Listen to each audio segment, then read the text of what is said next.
क्या आपने कभी ऐसा महसूस किया है कि दुनिया की सारी मुश्किलें एक साथ आप पे टूट पड़ी हों?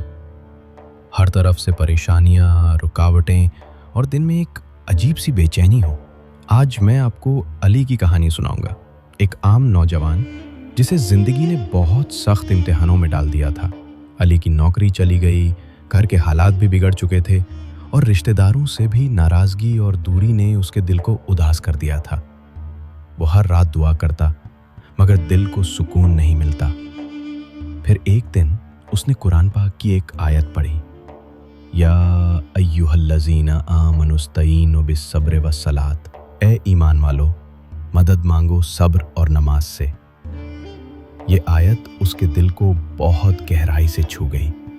उसने ठान लिया, अब चाहे जो हो वो सब्र करेगा और अपने रब पे पूरा भरोसा रखेगा। अली ने नमाज को मजबूत किया, हर छोटी खुशी में शुक्र अदा किया और जब भी कोई परेशानी आई तो उसने दुआ और सब्र में इजाफा किया। धीरे धीरे उसका दिल सुकून पाने लगा और मुश्किलें आसान होती चली गईं। कुछ ही महीनों बाद उसकी जिंदगी में फिर से रोशनी आ गई। उसे एक नई नौकरी मिल गई, घर के हालात बेहतर हो गए और रिश्तों में भी मिठास वापस आ गई। ये सब उसके सब्र और रब पर तवक्कुल, भरोसे का नतीजा था।